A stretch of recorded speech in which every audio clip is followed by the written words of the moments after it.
omunyini. It's a woman a bit take it over from there. Ghanaians don't think that way. We only think about the World Cup we are going to. Chama yemfa si akobo World Cup ya Jerry. What next? Ye jai bobana. Ye jai bo ye sa bobo the next 100 to until say sena kasi yesu beba baby 10 baby 8 days so beba dia fine. Ye besa bobo. So what is the plan for the future? Sani ye kwai after esi money ade ASO move from chama ni ye struggle. Because there were even guys in the local scene, chairman, Omuyom Hope, especially in the defensive midfield play. This boy I know what as good here, Akamenko. He was playing as a very solid holding midfielder. At that time, Justice Blay was also solid as a defensive midfielder. Chairman, me assure saying if these boys, chairman, you push them, say their coach, they some your friends, the local boys, they wrecked him now for a long time. This guy could have replaced them, but and chairman, we don't really have a plan. What I'm saying is that boy, no war. Goalkeeper and your what your friends say is attack man. Say morning go though. There be nye goal. Say you know me nye goal to say bia onim goal nida. And say this World Cup when fans are sorry quarter. You World Cup chama ye mobobium. Player to me they pay inform. What is wrong? Say who two quality goalkeepers now the omoko. You bet chenya chama obeka say wadama that you know. I think the guy is brilliant. Oh, they're trying na and Sapia America Bamian so any Lamina nom. The last game was here 4. Lamina nom Omugusiakai and Randy is sang Matuiti. And yes, you Buanga the German. Yes. On the challenging match with MLS. MLS, yes. Yeah, Buanga. Dennis Buanga. Also, and a Brian Mayu from Lyon. Also Gabon. And you care about the stars in the Nigerian team, but Nigeria don't want qualify. The last 2 African players of the year in Nigeria. So. Yeah. Oh, look, Mane, Osimhen. Namunko World Cup. Debbie. Oh, there, you're coming on the Andy Fair Cobra. Now, me who said, I want 7 years. England is over against Serbia. England is over against Serbia. And one of the games I may pay any me power. Yeah, I think it's on Sunday. Saturday or Sunday. Maybe I ever check it. Norway in Italy, no. No, Italy, no. Because it's a Norway in the leading group with 3 points. It's a Norway in a draw or in automatic World Cup qualification. And now Italy, per se, so no shame. Because Norway Italy 3, almost 2. So Italy is to be sure. And other games, no, and be determined. Belgium group is very tight too. Belgium leading off Macedonia just a point. And almost England, you might qualify for the World Cup, but England were a record to protect. I'm on Serbia, but the last time we share Serbia 5. In Thierry, I'm for predicted 3. Thierry said, "You all the games are Yabuano, Yade, and some." But Andy Garcias, on it, you buy dinner, but 91 were some Suezi. Suffocate you condemn. Oh, I see the Pebby, so many oven. I know over Munuma, it's a cam, you know, you got to channel. Upon you, sorry, I'll call no matter twice and the swap bono the above body trim at the belt hook, Bona Bononi, a dompa. Adea, almost a Hokasetia, so far don't chibia. No more free, so far don't chibia, sorry. And no more that. They say, you know, say, and word I mean alleged, say, almost say, a hold on free. I want to believe, say. And then you are blue. Now, to dear dinner, take it in Tajonia Gunas. Yeah. And he said, 7 predators, I saw the Sophia Casanate, I was so far. Now, I'm assuming no one is a good back. And now you get to know that, oh, dear, catch them what. Okay, I'm so yabon. Some say, we. I saw it, I know, Tim, no sorry film. Yeah. I saw it, don't sorry film. You may be refi, I dear Christianity here. Then after this episode of Vicky Bishui, Kata can see me. As some a sofo a ika. This man. Labijima. Also, the church is the hospital for the weak in spirit. Sabi, obi a drug addict. Aba so ya ni apam no. Na de ti na bi aso. Sabi, obi abodama, aba so ya se kofie. Obi a kronfo ese mema, aba obi ya mani wura. Omo na so mu ti na esi ye. Ti na Yesu se wa ma training for no. Akobo adwama ntinsi aso. Ezo akobo adwama ntinsi tu ase enkotra fie. Na so ni di na esi. Esi za konkonfo.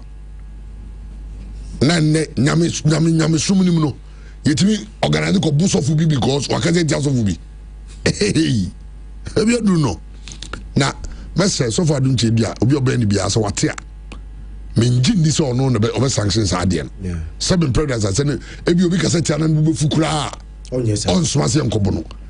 enti onye the right thing on finding or no better finding as well for no more quiet no hand you to the police some smam na so for condemn so phone call kwa na dey friend na say if you are criticized you are happy because there was one time openly he said he was not happy about condemn criticism of him okay he became should be no cry say why don't you just concentrate it which are friends obinya say we don't see eye to eye on certain things but I will never sanction this thing konyefe and in the course of the show and it's on social media all videos in we pipe the tribe say moja the no jade dead down in free some the baby born me friend and the some the born in 6 times ti ma mi bi na be je ni ko se di fi mu je nya no nkuno edio no ma be ni echichiri me bi se bigi ka jo za kuma ya and I mean, say 37 military hospital na maame na commander na bu ofu say nipo ma we 6 it's not 12 what then na says na vom as have no crowd parliament pa one MP so ko ka assembly chairman na wa ma anu anyi dura ahwe abewi na just ni gina announce e ba be for me be so member of parliament nipa obi maame bi an about chairman wan sore so okobo kro no wan sore so ko wie obi adi o okopa adwuma aye na ye de ni funu na ebre na maame akogina parliament I will say omo ordained to die that day. How dare you say oba say no omo ordained to die that day. Na say atem de be me kaza say me go come member of parliament me go come na hash there but sometimes obi ti bro for Jesus ni nyansa ho and only they come and tell you no na sabi America badam ni o na bro for no ka asem na no UK all the bro for the buy no badam ni o bro for bom ka bro for be ordained to die that day obi asoma ne ba ade nyansa we school at fi onya dwuma nye and akra na say there be opportunity wo na visa oba wi as what to cry say wo ko omo army papa e o wi as US Russia UK Canada friends Israel so all this here to form so we make join army.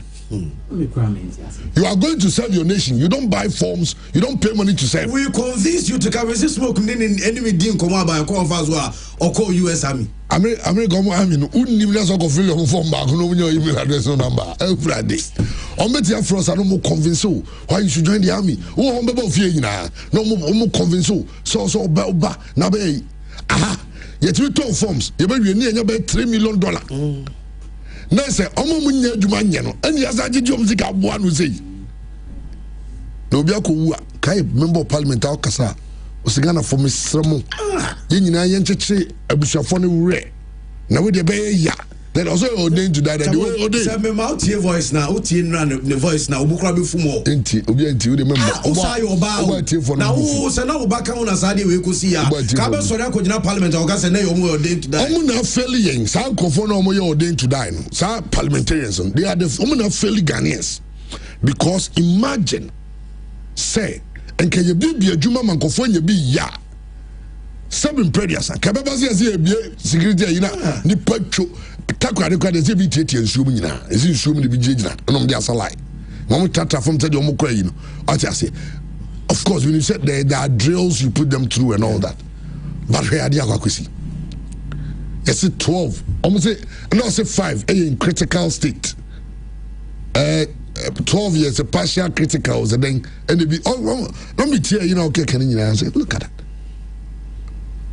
that sen kra ni mpanyimfo a omo pa adwuma ye ade omo pa no sen ka adwuma o man mu a na o parliamentarian na moto a some nshamra no e ma mo trim da say you're putting pressure on government so na so mo we are by we put pressure we put pressure and omo nyina ato trim say sad no so kind of we die don be yi cha public one committee no omo wi ese ka we no we ka cha omo na so go fi akoda ye no bi ahwe obutu wi say obi a wako obi ayi na otiarka obi a say bi Galumba ewi na Galumba mo PFM we nyine ko Lumba yi na PFM payroll ya da so Lumba ka na accountant ye busa say accountant na wu yo zum amehu osna say na yoko bi o say amikobi na wi an ye jan man ko ka wa na ye egu nsa na de nisin kokom say the wheels of justice grinds will tentra until no young boys in your park control to not don America for try some say work up you may be wa Ghana ni bia visa free person ko ah the weather it about plane na two airport go nya bi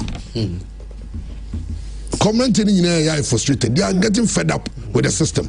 A lot of indiscipline. The leaders of this country keeps failing the youth every other day. A lot of indiscipline. No hope. We do need a better tomorrow. The beer better so beer has a move from. Only the intia. They don't. They be am ka say omo panyin phone be no mo dream say Ghana no and only easily go on omo te no. Any cantonments in Laboni ho no. Be go trata no mo Germany. No mo just na Ghana. Some of them have not been to the villages before. Some of them have not gone through what people go through. Say you will be and now take trauma or Kwajuman. Oko Ocha 5 cities and they go to a human. Or power this Ocha 20 cities and will do fee. Because torture driver no, the bacono if you doom a quantity so. About load if you a doom no baby see a asafo a your abecom traffic light. No assume you know I mean cobium. Oh yeah, no aside load.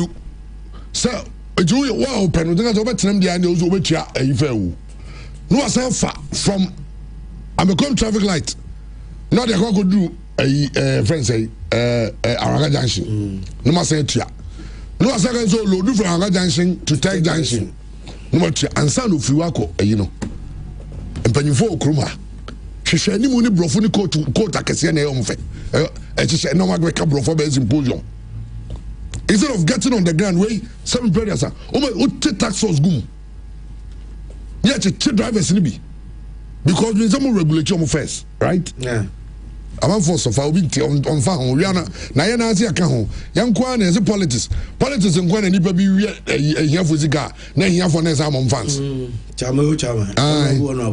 Yan kwa mo ni Andy. Na de agudie na na beti chire rank kakra ni ngoka Nigeria na ya se na kotoko abodro.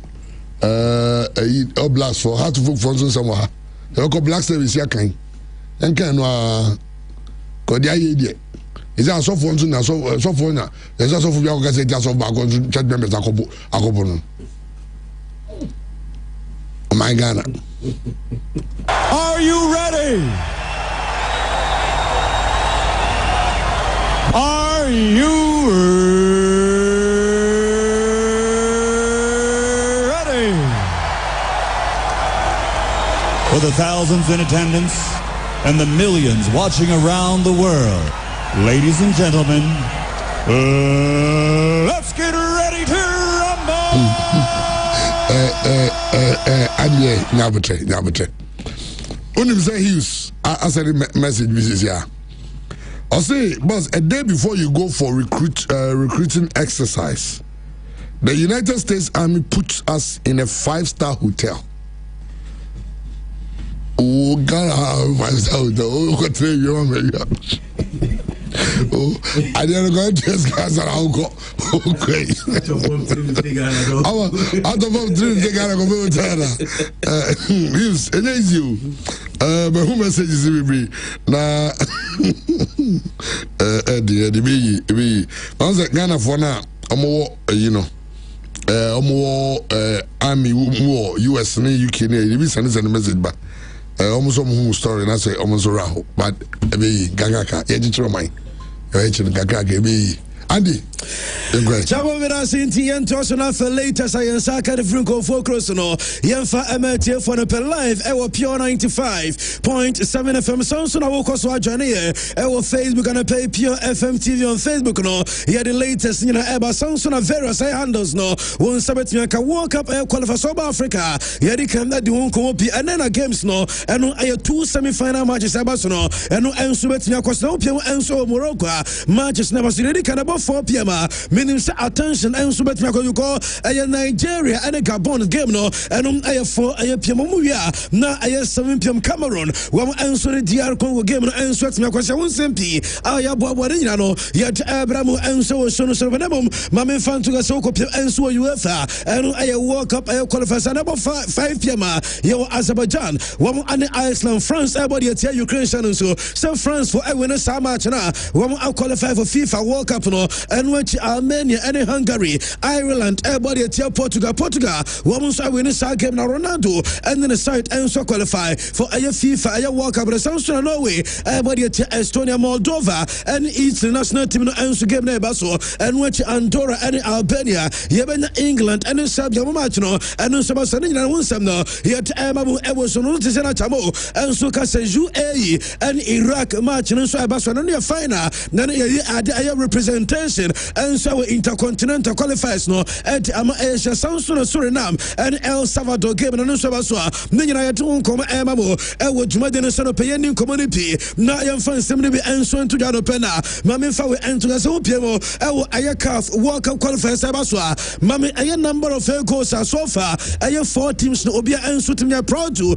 Nami Adma qualifiers and so about na yedi sanko na nesebia won so ba kwa efficacy ma won so timi consider ni ma team sa won enso timi shagos ma fa we and to say Nigeria national team no won game so bo nyina de tie and is almost 15 goals won concede 8 from the 10 matches Nigeria and so qualifiers no and which Cameroon won 17 goals won concede 5 sounds and my friends DR Congo won 15 goals won concede 6 dance and a Gabon for them one and a leading goals I say no one share 22 goals and we consider a 19 Nigeria against Gabon Nigeria India qualifiers no as a 15 a Gabon and so share 22 Nigeria consider 8 Gabon consider 9 and 1 Kasaya with checks no Fabibom native film no baby and Nadian over to media far and later Sabah Sansem no yet Mammy player your friend is Eric and you 2 more and what can I say what we tell you than panel and maybe a story say Cameroon for can say someone so yes because omu players ni be answer prepare no one I branch friends Eric you 2 more team no can say no they meeting is a player no and so free indomitable lions omo camp or about I'm a reporter in seconds yeah can say player no and so in the next United yesterday one was in Akai and also born a club football they meeting is an injury no and 24 time or transfer so a Cameroon for winning game against DRC final game crown on to me Siaka and to play an Asanso return to Ayana club and so our USA and Jamaica number 2 Mami Ayan Napoli player Frank Zambo Anguiza one answer your midfielder Edema Cameroon national team no the tennis our games way Nanka Cameroon for Ebenya Frank Zambo Anguiza Jamaica Kenneth Anopaya one on Saka could our Naples Ama Jamaica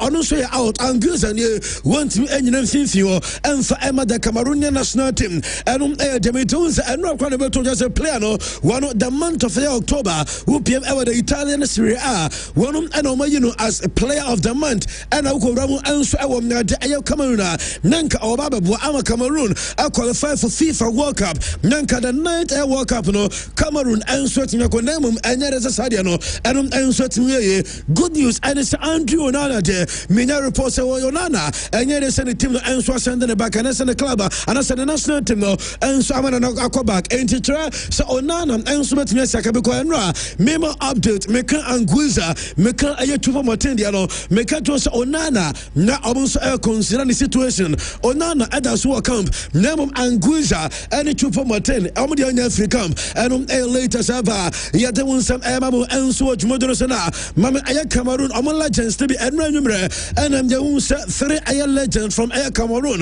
Wamu and so free Cameroon Ediomania Chemo and so Aya Morocco and any Ura friends Recobet Aya song Diabetes of Penino one Aquaco Drew Sounds and Penina your friends Bernard Aya to chant Onusako Drew and Ura friends Rojamela and Penophobian Sawe and I will show and so Cameroon airport and I know almost air travel because almost now I'm the support and so the brand their Cameroon one air national team because almost here so Cameroon Teranga Lions no and so qualify for FIFA Aya World Cup no and latest about Sansam no yet Emma ever DRC. Enra enebeto yasenko from omo aye football federation I promise aye players ne say one game against Cameroon so we win this game no na omo sound so go aye final no omo sound so win final aye game na FN I decided say aye $1 million and omo dem every single player be ba cho mama aye statement every aye DRC omo football federation you from say aye fiko aye fa aye no aye fiko for na ba until the statement aba one abe deny South because no ama enkomo pi ana ekoso enso DRC say oman yusika ni na Moses enso the players omonfa kobo aya World Cup qualifier Demetrio say entempa Congolese Football Federation for no one statement any almost some omni be free ba enya no cross omni sa promise e dey akwa come na brantia ye phone say ara one Bisaka aya essential Mbemba aya Ata Maswa kono say omo win sa game na and so we need 2 matches na aya $1 million each and a play bia sabet yaka enya no crosser enum aya diaba na aya Nigeria enso won some say eguso eba pi na mamemfa we ento yes enra de later and you say Nigeria aya players mame timer na aya Victor Osimhen nom Abranche Francis Stanley Magbali nom aya na dia players no enso baba fruit Timbers no aya Samuel Chukwu is nom timer wo eba fruit aya Timbers no because before no obani kan amame aya okay and we aya moment you say Abranche no aya William Trosekong aya Adimola aya Lukwanom aya Calvin Bassam and Enra me we catch us last aya 2 days Bass no see what's our Tuesday no players aba fro yeah be training one ankle training Enra Bass no essence ko see wa achaye later and you say boys no answer from into Frank aya Onyika one answer na ko no Alex Yobi and we had akoko fro aya Timbers into time we there not just about me discuss bibia ama just ometimi akoto so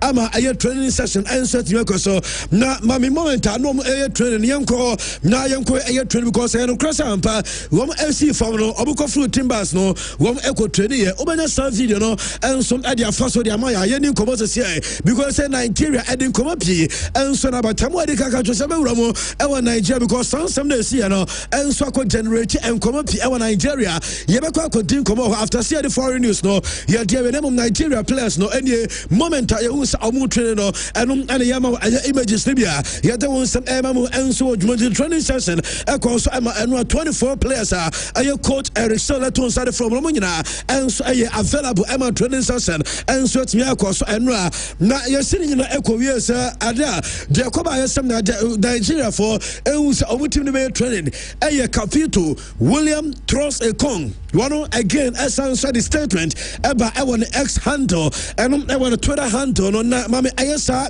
ifa whatever eno me yi na the message ba kodi to na ono etemu dentia wom refuse us omunko training na eno ye wa pa de ba obi awu se Nigeria follow ebenya ye training ayesa somewhere aya Capito answer ba say issue resolved outstanding financial bonuses no MP4 and so as a financials are cleared and on ground team is united and focused as before and representing Nigeria with our maximum for the games ahead and no captain friends William Trosekong and it is a message you answer by and no confirm yes boys nanya decided so omubenya kwa training and so the Nigeria and no later seba san komanya no yet mamu answer jumagene so na NFF no omo president ayo premier friends Ibrahim ayo Gusau wababonti aba ensempi ababeto jana me so twamo etransia yebo sa audio no amwati nemum mamenika enfant ga so penye no say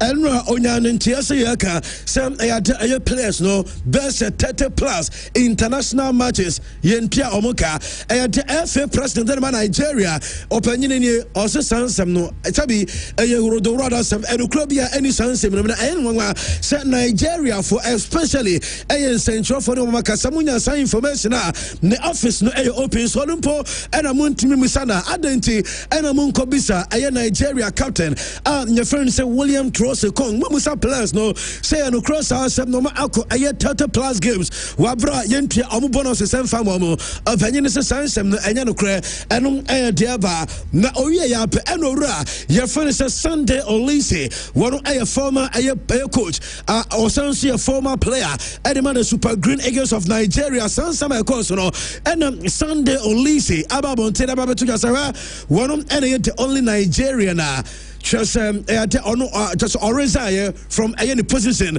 now also on or persuaded to just some way won't ever be soon a chat and confirm be our Nigeria or catch almost a bedroom leveler Nigeria incident see last Tuesday now players refuses to train okay so Sanya and Subet because of the choir now NFF and so running a football our Nigeria or predict and players decided to say one enquire training no so no said America cano one the only Nigerian coach one ever what resign now so ever seen Nigeria NFF no egusua deneka best $26,000 and just a salary just omuntia and some famano na one no on person report Nigeria adiomu ama FIFA because report yeah true a statement to be a yantro some Sunday Olise and so SU and answer or the NFF ekokoto meka se was you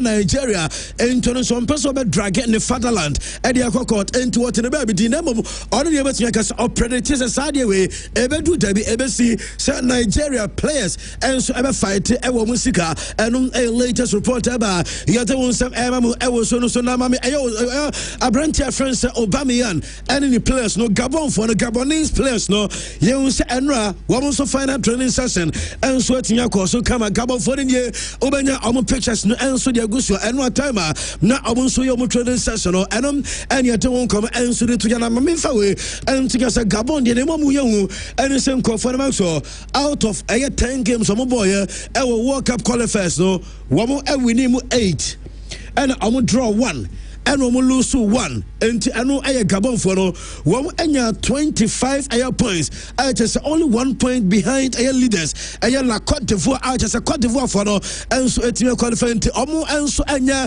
just bra just a bra ejo kwata so I know tempa and so the Nigeria for and area tena Egypt there and so Morocco there maxo omunia grew mame stadium na and the games no and so no I know stadium friends Mole El Hassan Aye Stadium no yenim komona so stadium so renovation just a costume around $22 million over Ghana Legon best at 34 million and quite 70% now about stadium no edu daytime about so any and I don't know pay a year team come so people and so Morocco stadium no outside you try the inside no and so Morocco for the massa and for above footballer woman football and ya good omani apre I don't know and I watch some near tema na stadium no most was so very daytime say krana anya fu Trent mami nanumre edu anadwo a stadium wow Morocco say edu anadwo but stadium ni LED lights all around a stadium no and Ranajo one lighting up a stadium no one so stadium no one can and then Gabon and Nigeria game no and so between and no I update and so ba ya the one some emamu and so was shown so no pena ye go so ya Africa no me kon se no nemum assembly so esie e wo DR Congo and no among so game ba ko so and no between club ye from say Agli du Congo one and Vita Club Esiaka na assistant referee say enko for ebe attack no na referee say wonu so akoni training kakra ma so hade Trent fa image ne to so mame assistant referee ni say supporter ebe attack no referee na 29 sia wudi amfidi asara se baby kraza we dira no mobile attack ni say eno de course and so DRC no asansem no ye temam South Africa bibia to etmisi eno de temam yenko piemo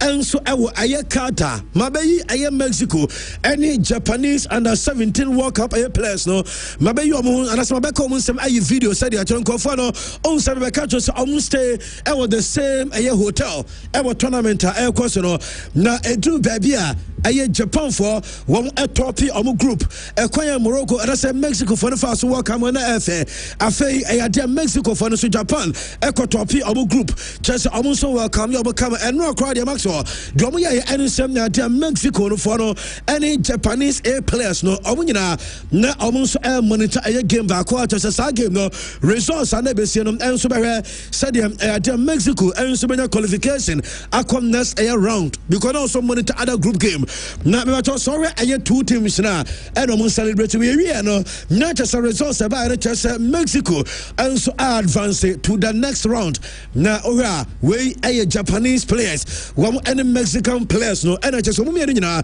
ɛnso celebrate ebom ɛno ɛyɛ kyerɛ sportsmanship ɛkɔ so a yɛde wɔn nsɛm ɛma mo ɛwɔ gyinagyina so ma player your friend is Human Song ɛno ɛyɛ South Korea wɔn captain makato so many Ghana ɛwɔ game ɛwɔ Karen Cup no ɛno mi bɛyi ne video sɛde kyerɛ wabra na ɔno ankasa ne teammate ɛno ɛyɛ Kim Min-jae ɛto ne twene baabi na wɔn kɔbusa ɛyɛ Human Song sɛ yɛnya report sɛ US ɔmo league no MLS no ɛnso ɔbɛn awie no yɛnya report sɛ ɔbɛsan sɛ return wɔ Europe na ɔne clubs ne bi wɔbɛbɔ bɛsɛ 6 months and 5 months sɛdeɛ ma clubs ne baako na yɛsɛ nkɔmɔ ɛnso ɛkɔ so ɔne ɛyɛ wɔ club Los Angeles Football Club no ɛyɛ sansam na ɛyɛ no korɛ ɛno adeɛ ma memfa nto yɛ Song wɔn ankasa ɛnso disregard saa ɛyɛ news no ɔsɛ sansam no korɔ bi anim ɔno ɔnyɛ railing sɛ ɔyɛ free ɛyɛ ne club no ɛyɛ winter ɔhɔ akyɛ so ɔno ɔrespect club no deeply nti nyɛ nɛ afei no ɔka sɛ ɔkɔbɔ ɛde ama European club bi ɔno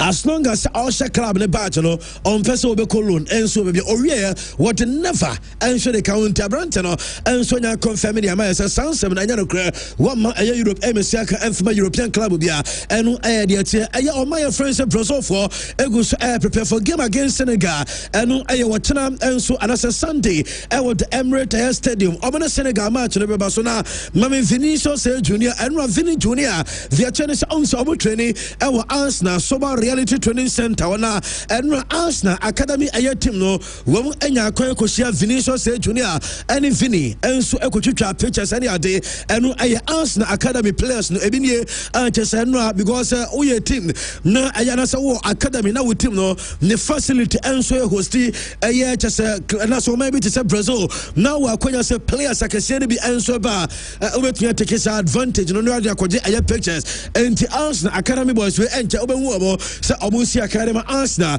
first team tell no Vinicius Junior and I was some no yet Emamu Ewo Juno Siaka Academy some no yet and it's a Portugal national team and so go prepare for Omu game and you walk up air qualifier match back out as a Portugal and win it and now one out qualify now Mami Portugal Omu team no Sana baby Omu training one aye Portugal under 16 women's national team no and so training and now one Emma Coin Emma Emano and Codano 16 years and Codano and under 16 for no and so Ecosia Cristiano Ronaldo Wam Ecosia Bruno Fernandes Wam Ecosia Rafael Leao Sanson and Vitina any players Akano Nuno Mendes also they were playing to community way I am at U16 for now Roma where Max Herman Omania Japan said they Obianso Bosem Adobe drew top level said yes our players will answer Dunara moment Omusia see Ronaldo now to say Omania because and you say I say yes Ronaldo or overcome this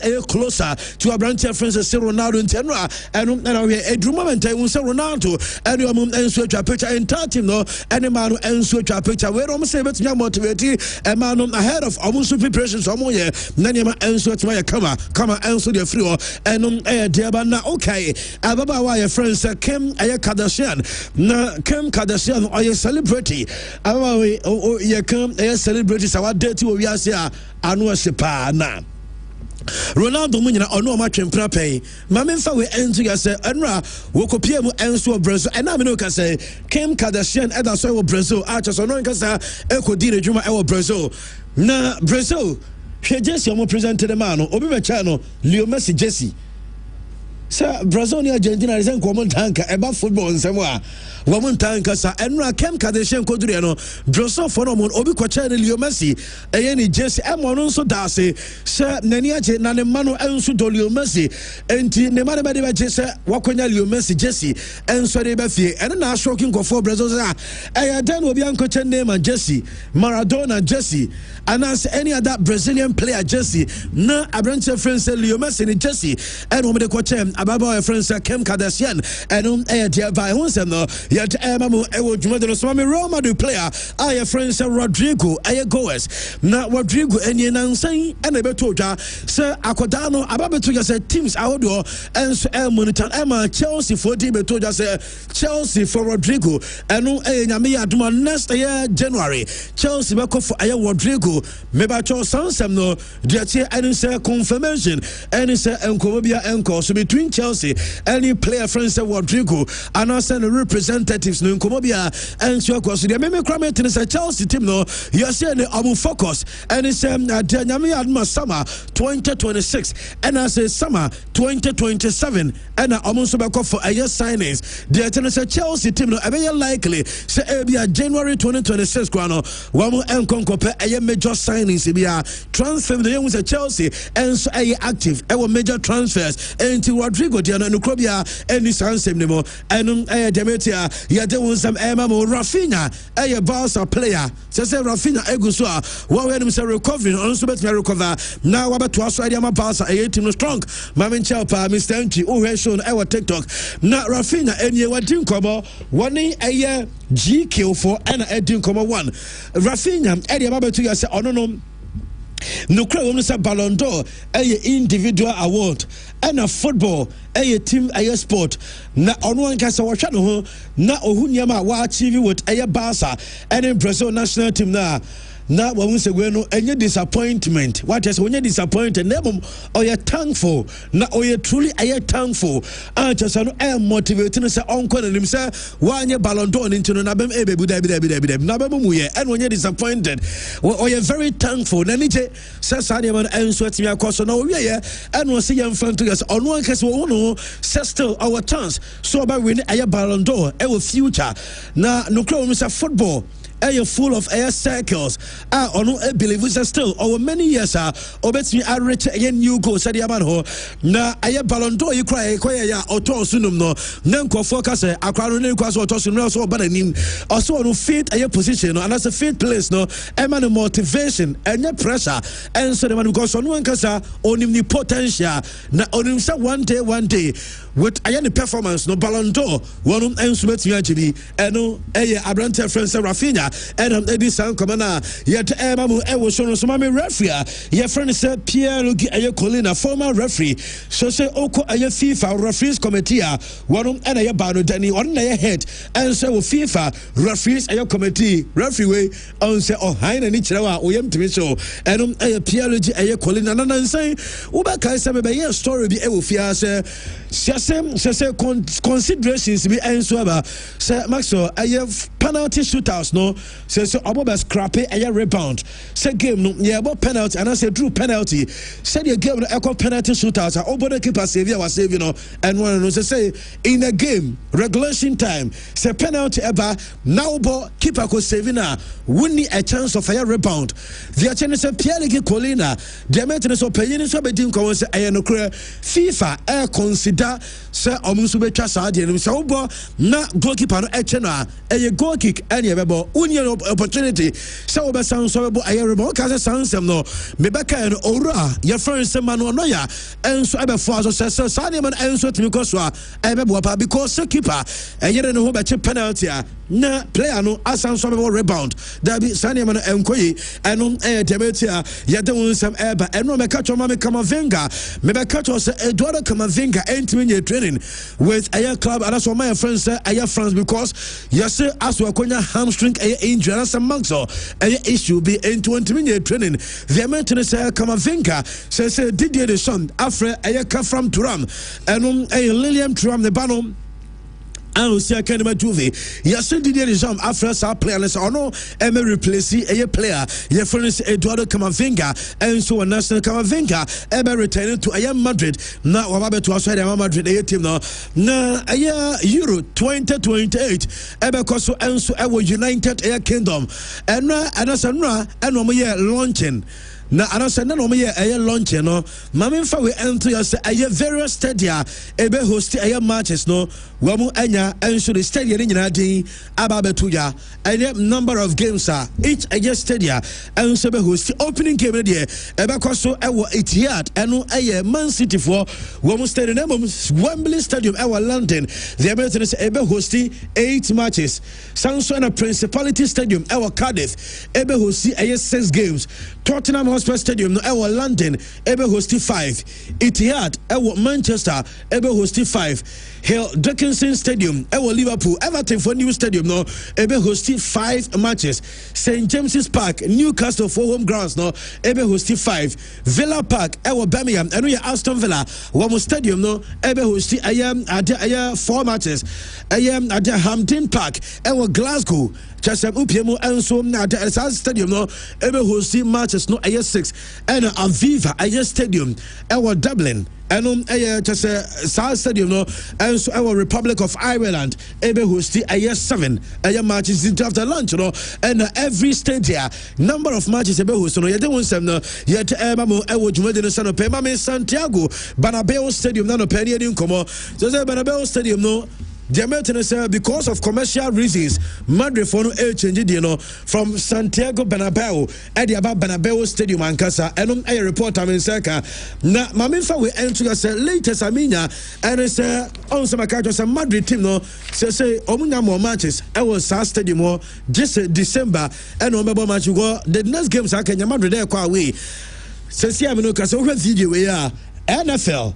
Games because nyame adma Sunday Dolphins and Commanders ewo game sa game no because ewo Santiago anasa Bernabeu Stadium say your friend Santiago Bernabeu your friend Bernabeu match because menon kasem penfo ahase just measurements how do nyan omonso for sa game anu so betua koso ye de won sem mo ewo dwumageno so ba mountain ewo player friend say Jamal Musiala fanama me akrawe okay say FIFA Club World Cup no eno ko praye Jamal Musiala enye sese ade was starting our training our grass so Diamete and it's a team training December and over returning for team training sese the same penifone say ball and kasa de just you run next year and January and I'm a player no esiaka e wo say was started training and say December kwa no started group training woman person be rescue bibia ento be train na fe you January mu and a branch friend say Musiala and so be start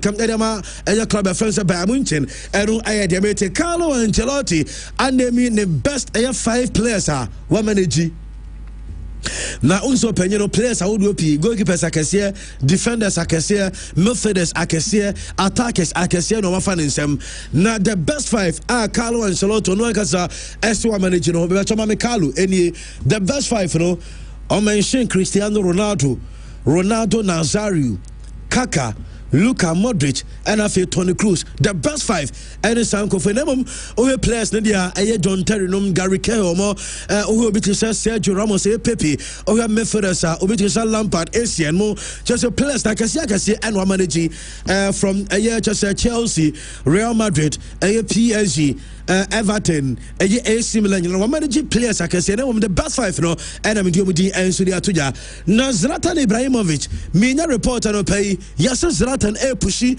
se AC Milan next season on befa Robert Lewandowski because obo info so Lewandowski se Barca for am a new contract opeltima obebo e Champions League yes ne dia Zlatan onso no ye panyin e ma Milan club no yes ne pushi se omun sabeka Robert Lewandowski because Lewandowski at age 38 omo de ba still obetima na omo de Luka Modric ba nya na Modric e body ten cry until Lewandowski aba obetima ya adwuma Lewandowski na nkasa Diamete and it's a Fenerbahce club no yasim omunso ewram a chesoma pepe 18 months a contract omo person omo Lewandowski no omo dia no and say omo ntwen ema sama endru omo person Lewandowski womo efa ne manum yanti January omo ko Barca nen ko pe kakra dia ma Barca na omo fa player your friend say Robert Lewandowski and latest I mean say kan nyina no yete won kom ema mo ewo dwumade no so ka opanyina your friend say Christopher Dugari ma so okay no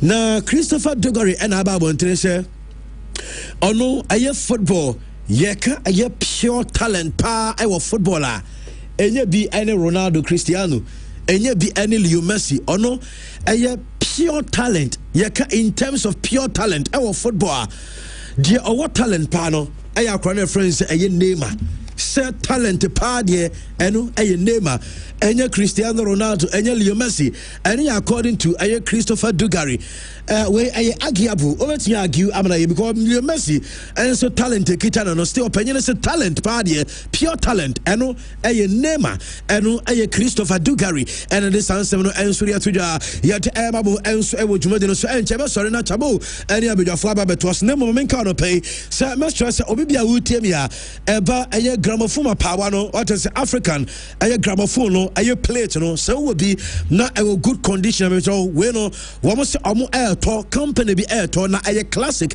70s and the 80s high life and Afrobeat air record almost strictly wo mo pe African artist there and wo mo air to me so some African aye gramophone aye plate mesra say obafre aye number we say na mo say make sure say we no a good condition na essence our original cover WhatsApp yana friend number we 0544 055 355 0544 055 355 Ofra Yabato and Sweat Media Mao and the First Bank Ghana use and win a promo Eguso because Makajo say we no there 500 Ghana cedis weekly and Ediama customers a Kosua Ashas Yebawi 30th November 2025 into Bacho we October aya winners no ensoba aya Mawuli Kofiado Sounds Anna Killian Kosi aya Jizo aya Patricia Isam Georgina aya Sotowu Akosia Kuma aya Zika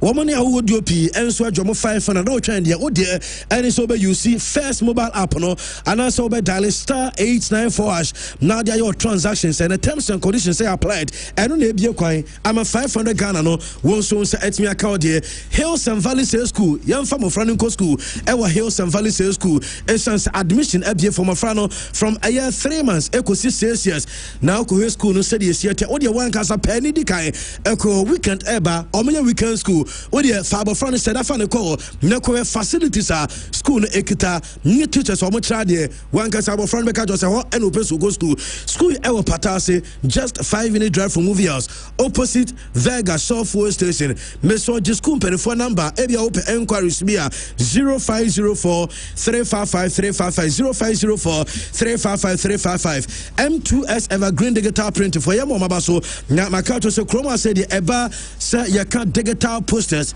banners wedding any funeral invitation cards digital customized school cloth Samsung a corporate air cloth no digital embroidery printing invoices and a favorite receipt out of 3D when you know a M2S Evergreen digital print womo and a ni nyina e dia ma yopo a chasedi dawo mistakes bia ensunim Sokoban Abubakar Cement Junction and you trade Obuasi Road and womo from e was 0244 893-544 0244-893-544 now you enka samamenka obi say aye wap travel and tour for my just away aye travel and tour yenka se betua sika emaye ye give sama na kofie kwada da bi ye no and go through process no ye de no say be boa ye ma visa guidance kwanya obefa so obetia akwa visa on sabeka aye visa eno ene ye boa me bacho eba school admission and travel packages eno and a wap travel and tour om handle say you Shingen and as Asia, Everbo Kumasi Abahuamo, Ewa Ahonjo Runabout Sona Center, and Afi Accra, Atlantic Ayamo, Ewa Tommy Junction, and Afi Junction Moran Kasan Somo from Ewa 0549 674 103 0549 674 103 Rap here, once we take you places. TK Boache Electricals, Egusu Culture said Tropical Aye cables, Papa sizes I would win cables I would win no Eyomo and akofa quality no enso dia ba me ba to sizes no eya 1.5 mm 2.5 mm 4 mm 6 mm 10 mm and after 16 mm nyana no wom e will be enya no nko eba ceiling light electrical fittings conduit light street light spotlight chandeliers aya kama and after fan light e wom nyana no eye TK boache electric as me show wom e wo adum prempere second street on be Malcolm Honoma for 0558 597 633 0558 597 633 na uno mo enso ni ko na bibia enya kama enfa emonti okay yemfa no si wai na yemra games no so yenhwem kakra Maxwell brema na yenhwe ene games o no so kakra. There is one thing running through the fixtures. Ningina na say both teams in this year are one-sided. I say Cameroon and Gabon are one-sided fixture. Sasna DRC and Cameroon are one-sided fixture. Gabon, Nigeria and Gabon. Nigeria and Gabon are one-sided. Nigeria were huge upper hand. And DRC, so Cameroon, a huge upper hand over them. And say that is one thing. But the stakes, no? And I would say they be a time near Bobon, so Chema difference. What I know is this: Nigeria picking 17 points. No munya plus or 7 goals in all the World Cup qualifiers normal boy. So here omu win 4, omu draw 5, and omu lose 1. Is the Nigeria lose just a single game in the whole of the qualifier 10 games omu boy? The problem for Nigeria is that draws no ebe doso. It's a Nigerian kasa. Okay, about Nigeria no yen try sir you meet me our fellow colleague journalist Ayodeji Adigbenro from Nigeria. Na then let's talk about the game. Hi, I hope everything is fine this morning. It's afternoon here in Nigeria. Everything is fine. Good afternoon. Yes, good afternoon. Well, I know Nigerians. I mean, the whole journey or the campaign for the World Cup qualifiers has been pitchy patchy, you know, and Nigerians at the point were very, very, very much on the edge. You know, with the fear that they might lose out in the qualification. Eventually, you didn't get the automatic qualification, but now going to play in the playoffs to see if you can win it and go to the intercontinental, you know, version and also qualify from there. Tell us, how is the mood like in Nigeria? What's the expectation going into this game with Gabon? It's sort of mixed, you know, like you rightly said, qualification campaign has been topsy-turvy for us. At some point, it looked like we were totally out, but fate or luck or God, whichever you might ascribe it to, smiled on us, gave us a second chance, like really at 17 points. But because Eritrea pulled out, points were deducted across that we were able to qualify ahead of teams that have more points than us, you know. So for us, getting to these playoffs is like a second chance to actually get them.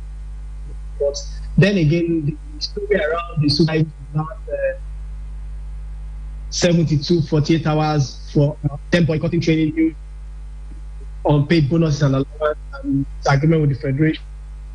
You know, that has also left a sour taste in the mouth of Nigeria. So it's why we are optimistic that we should beat Gabon. A lot of people are also cautious because now the team has only had one training session before the game. How will this affect the outcome? You know, so I guess we feel it. Well, that story when it came out, I mean, a lot of people were wondering. I mean, there's a team that is very eager to qualify to the World Cup, and that's the biggest football stage every footballer will want to play on. So it was quite a bit of a worry when it came that the players boycotted training and all that. But you are there. I mean, were they justified? Would you support that move, especially knowing that they were owed some monies and that had to be paid?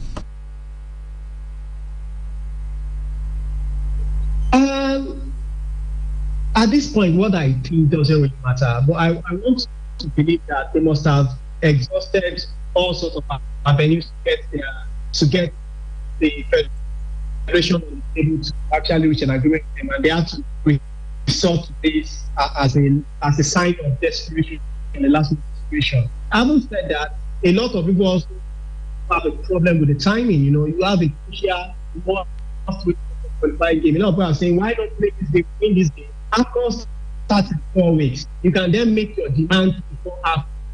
You know, it is what it is. Some of these monies go back as far as 2019, you know. So what the boys are saying that we've waited long enough, we're tired, our patience is out. Yeah. Well, they go on the field today, and I know that a lot of Nigerians are hoping that the team can win, progress to the final, and go from there to the intercontinental stage, and they also win it there and qualified for the World Cup. Because I know after Nigerians losing out in the Qatar editions, most of you were not that happy. So going into this game, what are your expectations personally as a seasoned journalist? My expectation is for them to win. The Super Eagles have enough quality to beat any team in Africa on their day. But then again, back to wonder what Super Eagles will show up to today. The team that steamrolled beneath what we knew, or the team that struggled against Mexico and Zimbabwe. I wonder which Super Eagles will show up today. So I expect them to win as a Nigerian, like you said. They have enough quality to beat Gabon, you know. But then again, it's football. And that training boy is still hanging far over there. And if you go down history, there is no time in history Nigeria has boycotted training. The Super Eagles, there is time in history where Super Eagles have boycotted training before a crucial match and they won that match. Every single time. We can go as far back as 1981 in the run-up to the 90s World Cup qualifiers. The Nigerian team has done boycotted training a day before they were playing Algeria in Lagos. Stop that game in Lagos, Algeria. 1989, the same thing. A day before their qualifier, Italian night against Cameroon, they boycotted training. Even they missed their flight by 5 hours. End up when they joined that game against Cameroon, they ended up drawing. 1998 in France, the day before their round of 16 game against Denmark, they boycotted over unpaid allowances. The next day they lost to Denmark. 2014 World Cup in Brazil, a day before the round of 16 game against France, they boycotted training over unpaid allowances. The Nigerian government had to fly cash, just like Ghana government, they had to fly cash Nigeria to Brazil to pay them, but they lost against France. If we are going to go by history, you can say Nigeria will probably win today, but I'm still. Well, we are hoping for the best, and we wish you the very best. You know, Ghanaians and Nigerians, we are like brothers. And Ghana going to the World Cup, we would love to see our brothers from Nigeria also make it. Yes, we are. I mean, in Qatar, I supported Ghana. I had the Ghanaian just given to my friend Gary. I played in Qatar. So if Nigeria doesn't, Ghana will be there to support you guys again. Okay, all right. Thanks so much, Adi. We'll speak again, I'm sure, after the game, and we are hoping that Nigeria will qualify to the final and probably get the slot to go to the intercontinental competition. Thanks so much for your time. Thank you very much. All right, Ayodeji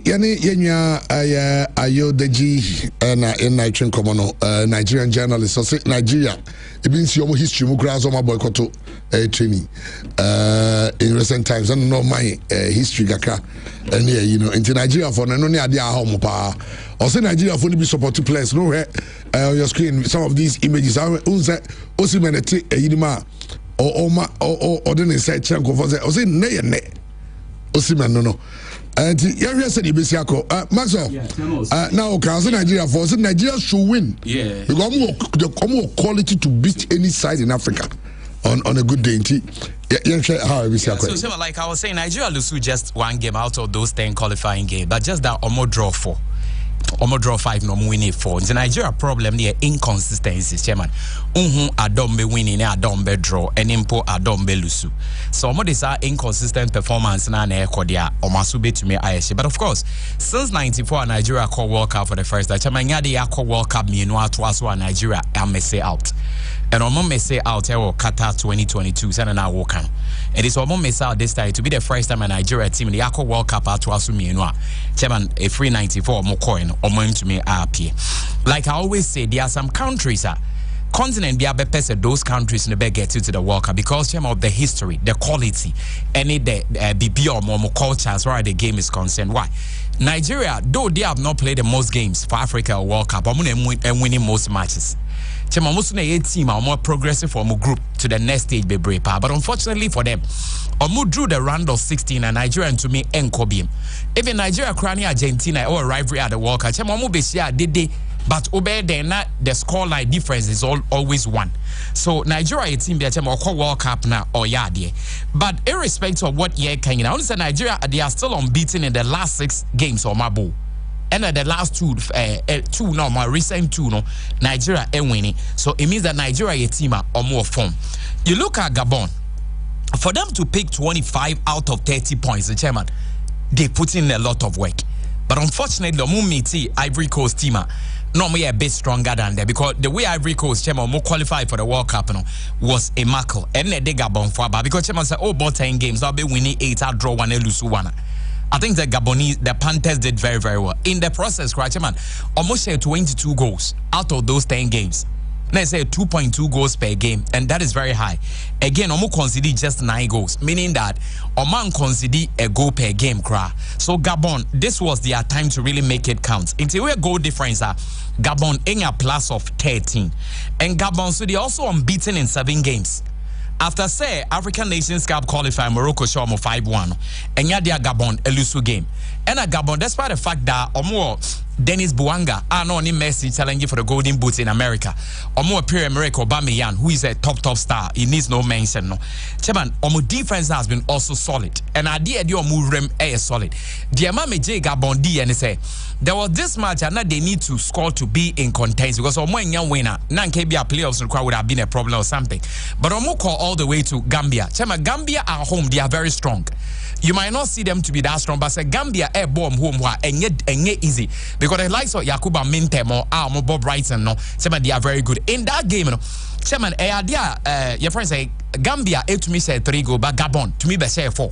And in that game, the Dennis Bouanga did not come to the party, but Aubameyang scored all 4 goals and put Gabon in there. So with a combination of Aubameyang and Bouanga Ebenyano, say Ekoye dia definitely in the Gabon back of course. Mario Lamina, so I fit Obetua, Andre Bioko Poko. And the one thing about Gabon is say, Chairman, almost the new guys can Krebia Befra, but the same old players na neho. Anytime Gabon are playing, Chairman, so Moko Tournament Bakum Yunumiensa, Ubehu close to 70% of their players who are there, and that gives them a bit of team bonding. Chairman, with this game now, this is what I'm going to look at. Osha the FIFA rankings, and Nigeria are much stronger. Nigeria are ranked 41st, while Gabon are ranked 77th. In this game, Gabon, MSC, so many first team players. In they say, fringe players need be Ebeshim, and need the weakest link. And Nigeria, our full squad. And Chairman, Senemaka say fixture way one side because the last 5 for Maboko Nigeria winning 3. And a Gabon just 1 about Quadro. The last 4 on the crown. And ya dia Gabon and ya win Nigeria still among winning 3. So because of a one-sided, now Nigeria so it was strength in terms of ranking than Gabon. Then again, Nigeria history, Nigeria what they are quality in their squad. So Nigeria if they decide to want to play on Besha Gabon. Unless say they will go and start that sluggish performance and then so my here now Aubameyang more up is going to be very difficult. Chairman, I see Nigeria to be a slight favorite in this one because Nigeria really wants to go to the World Cup and also continue from there. Then the other game, DRC and Cameroon. Chairman, I don't say one-sided affair. Almost they 2 one-sided. But the last time Cameroon showed 1-0. That was in 2020. But simple all red hand any idea at the senior level. Me I saw the last 12 matches rano. Baby DRC winning. The best one to me push a draw and fire and few. Cameroon dominate way. But the difference here is this. Cameroon soon may see senior players be to say Jean-Eric Mazun Chopo Moten into Memo. Now Zambo Aguiza send an hour top player from Napoli. Boy, no, I consistent for a very long time. Only born, but Paulo soon to be boy in the midfield. Onana himself, senior man, is not strong, is not fit. But although more than a back squad, so Onana crying more 100%. I tell me, Hona, me won't say a week, but of course, Mbuemo. I think so. Prove me wrong with Manchester United because me not peg African players or Manchester, especially Cameroon. But this guy is telling us a different story. Baleba, and see a player be on no me a shows on Super Bowl Manchester. Because Manchester for so penal. It be a Nessie. Then Vincent, good old Vincent Abu. Chema was Vincent Abu Bakam. So many see a mom award.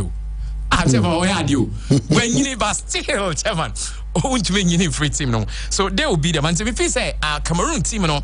Be take a certain sign away. The question is this: Omon be remno, and omo player back on so Ngamelu the obo Russian. Honestly, so I call for girl be my chairman be chain is almost the police about come.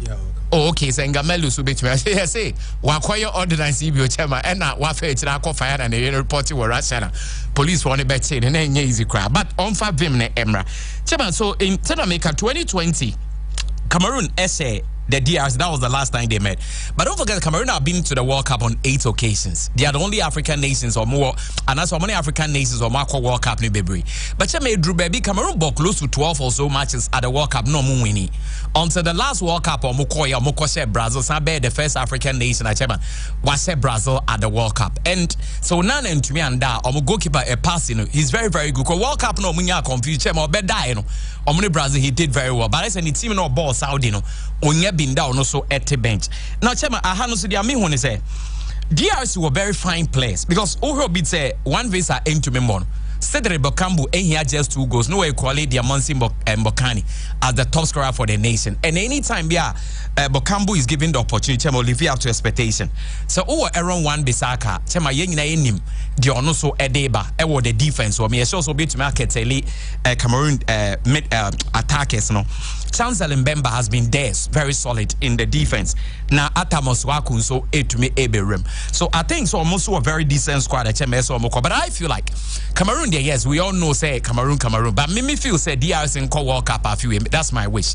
Now, so I don't know what I be for them because I quite saw mine. Obi have you so many I be for, but yes, I did here.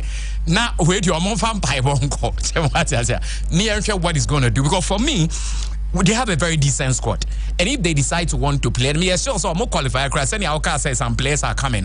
Me sure so other players would also want to join, and they'll have a very decent squad. But say Oka say I think say if ever Cameroon were up because this fixture has solely been one-sided. But of course say DRC say this will be their time. Chema yen here there, but I feel say Cameroon it was slight advantage over the DRC. Okay, yeah, said it. I mean, right, was said no can share Cameroon versus DR Congo now. I quite to say one-sided. Said no can because the last time even a year DR Congo share Cameroon. About 20-30 years ago, I checked into Omuntimi except Chan tournament, and now almost in 2013. Okay, and he said, "Oh, where the stars are now? The Chan tournament in there, everybody can hold they are fair enough, but." The other games, official matches, be including World Cup qualifiers or Mercia Peno, Nina no in favor of Cameroon and Africa champions Cameroon because they were the first to reach the quarterfinals. That was 1990 in Italy. Almost on a quarter to 8. If you are Bansana and Nigeria, almost Ghana, so compare 2 countries now. DR Congo, so hope say after 74 no call a year World Cup no far. DR Congo didn't it was Zari. But this time around, DR Congo didn't bet me. I could him flag and FIFA World Cup stage and also but no time I may make for a Cameroon win. Cameroon. Yeah. Bear 2 goal margin. Either 3-1 or 2-0. Okay. And now Nigeria and Gabon, and I don't have say a debate. Oh, the motivation wise, Nancy. I told just one more game because our minor Domoka bonus effect from 2019. And Oma Kama and no we say trust a con say they are ready. BBI settled. Or more a focus on yes said neno or rabat and yamabiku dia momo. And all compare or monswa or more and sada or man dear de Gabon suye pa. Oh we are Nigeria for no mosuno or Musha Gabon and Yametimiku de bomb and going forward no or Musube say Ghana qualify Nase ye tease you now we circumstances on the ababe wura equation anymore. Also almost so we are saying say a football nation because it got to etana obia can Nigeria kwa kaumi. Ena ye de said yet it's or more marry a point free top and Nigeria to the qualify. Obviously, now what Ghana Post or say sudden on Tiasia the Western Arabia. Because I'm say if I didn't be going to some yard man Nigeria qualify, but now a decaba and Sunday maybe qualifies. Nigeria to beat Gabon, a bet from on 65%. So beat Mashana 35 no. Mediama a year Gabon Nigeria to win by at least a goal margin. Okay. 2-1 or 1-0. Well, young share and I heard Nelson said we must do the end of the call because yeah, boss have playoffs. So there is one going on in Asia, you know, United Arab Emirates and so Iraq, and so Asia kind. Almost what qualify piano. Almost the end of 4. It looks like in 4 p.m. Yeah. What qualify piano. Also now representing Asia, a intercontinental playoffs no. Emano Champions League no. Hasna di ka go say 2 near to Hasna 3-2. Next Champions League so money buy na bebo. It is Sani be a bayana. Ubines miss I say say Sana Gabeya. Senegal's na manage Champions League member na joje. Mati we dem no had. Maybe to me so high sir. I go say 2 goals. Hey, what is that about DJ? Okay. All right, Titi.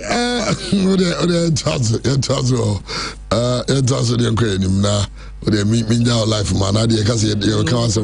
Iraq match. UAE. Remember UAE to score. Sir. But I say a World Cup na Iraq for no hold. The last time Commissia and proud to 2020. I'm talking show mo. Esa board draw 1-0 Kobo 2-2. I don't know Iraq or 3. I don't know Iraq no. You guys are Commissia so draw papa. I'm give the time. Iraq RNA 11 and UAE RNA 9 and 11 drawn games. He fell from 17. Iraq to score. So I'm gonna Saudi boy. I'm gonna Saudi boy. I'm Saudi game. I'm gonna Saudi boy. Iraq to score. Matches on my boy now. So I'm say goalless draws and entire massa. Yeah, Iraq will World Cup there. Iraq to score. So for this terrorists we be see when they are right. Remember Iraq can qualify. Iraq. Now say Martin says so for we say could be back or collapse or fight back. I don't know yes sir. Oh. That's all from you. Omugu religion any massive. No, but seriously, Omugu Christianity any massive. But Jesus Christ was a gentle God. The Bible even talks about it. God is a gentle God.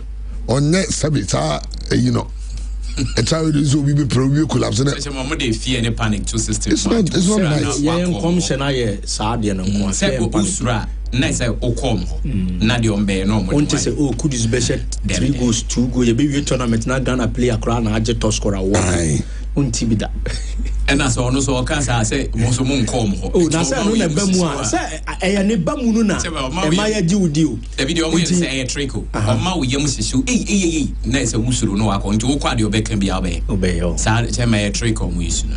Okay, also let Max understand that being ahead of a team on the FIFA ranking doesn't guarantee an automatic victory over the opposition. Typical example is yesterday's match between Bahamas against Anguilla. Bahamas lost that match even though they were better ranked than the opponent. Now, FIFA Bahamas and Anguilla go try because you bet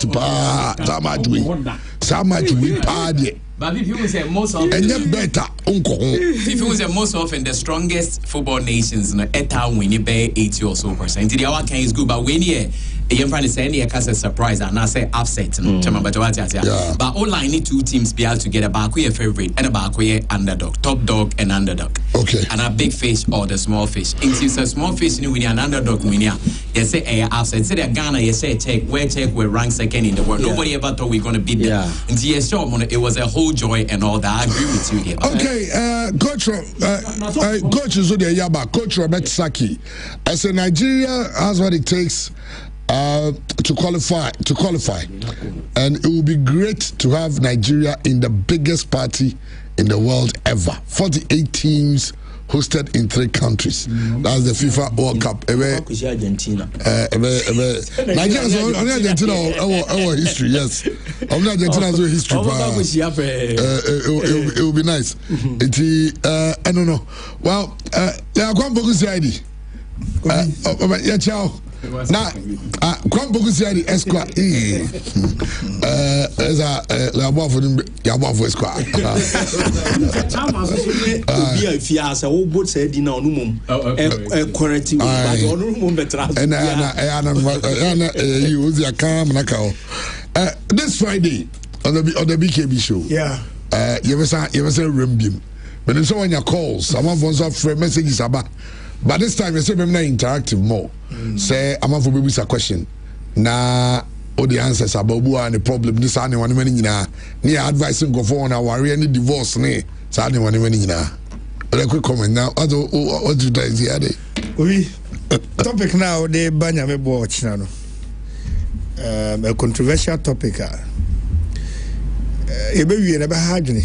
You be hard we are the that my more the BKB show about so the interview na 2 weeks ago no my interviews are yeah me interview and yet that mileage that's it to the extent that people you least expect so we be frail now we be pencheche move for what ya the na atincheche mu no so or site your voice no say nti asomo kai say na tiampa kofi ebe won say members of parliament the ministers we could have friend say Charlie na say na de na tie you na tie to hu na say nti no the time now I say ade me say amanfo bi relationship ana nya sa mra na echichimu kofi o topic a de banya me bo ochina no ano odin minim uma tu for say fast topic no brand there is that nonsense no say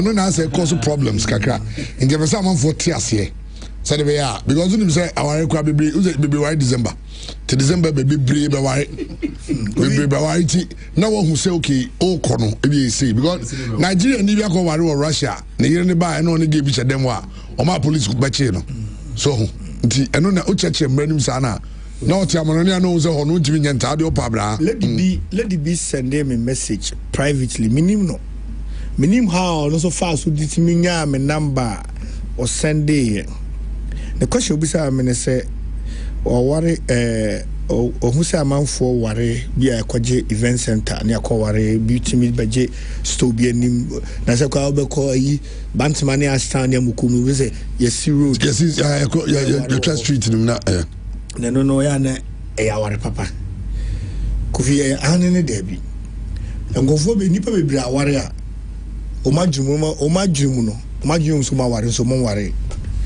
come remo mo ware fi se nya ware pa and it's not easy now me about 6 p.m. live the BKB show who say ono yiri benya asem na bia yiri su ojawa na osu ojawa yiri na be kokot na ko be ga na mo kra mo 20 years ni mo ware you nti ni asem bia ka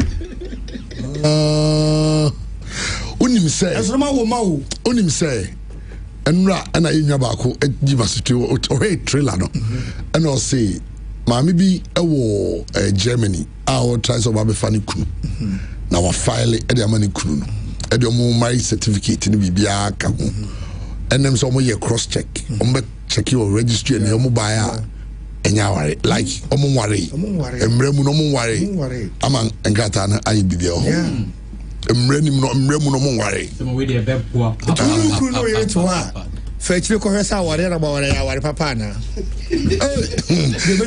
me ado achna said yes mun ko die ne aware na ware so ko hwesa aware papa information we crack no me mani chire mu say aware mu die na aware otimi ware bi ka ho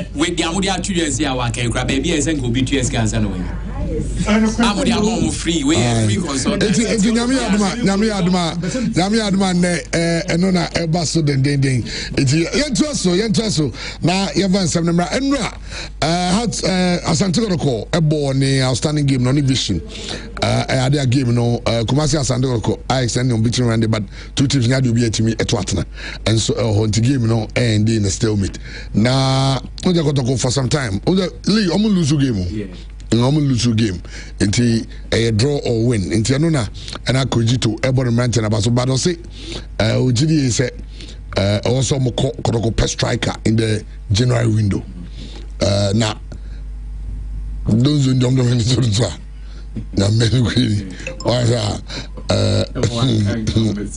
let me say me as what kind of sanity they will be moving as David and chance or say the Of course, we are having two now, plus under 20 guy, and he was just sitting at the bench, he's also suffering. And Kwame Poku too is also suffering. So we are left with only Bonfim, so automatically when the window opens, at least we have to go in for one. Because when you look at the league, that we are playing the league, playing the knockout, and so forth, a lot of matches, and you can't go one striker. Even though I've opened the game to everybody can score, and yet at the end of the day, he mess up more than them, so they have to go to the market. Just so when you striker, doing so is not enough. Got matches in the door. That be the crowd is some money to the swap. I'm doing illegal. Okay. Bono. Some zonya Justin. They say we have no yeah idiot. So we're here live on YouTube or on Facebook. These are the highlights. And Kumasi Asante game my money a year vision and so a boy no pictures as a effort and sometimes I think our biggest problem is ball. To that who can say who born? Yeah. Oh, why this one yeah who born? And then they are hard drink because of how pitch near say and so. But two teams in your critique some decent chances. The Black Stars of Ghana is your kind. Na Otuado the pay on in Central Asia.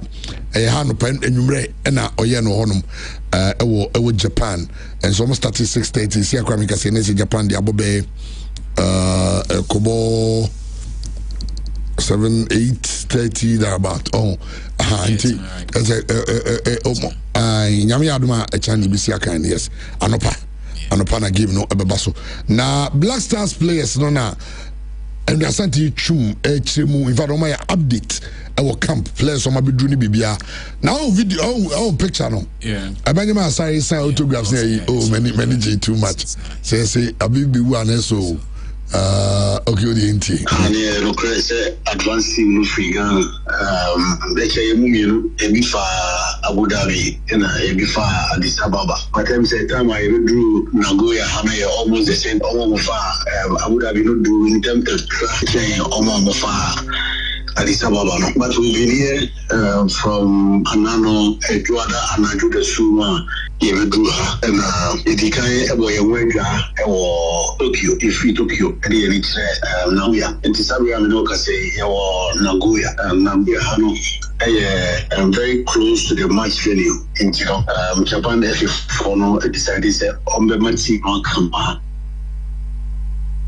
Etiano Henry Oma update as in Omo Mabedru no say Chiana Omo free Ghana hakwa no makwa kodru but Osaka Safa bonuses ne sade no ho oche mu say friendly matches no anya dia Omo ma omucho bonus we answer canina is the appearance fees and he sane man was we per diem nko and Omo je no sa kire mu die ntia ho behia Ghana, these two friendlies and against Japan and against South Korea. Let's not forget these two teams will be at the World Cup in Mexico, Canada, and the US. By this time, Bob AFCON because the AFCON is starting in Morocco next month.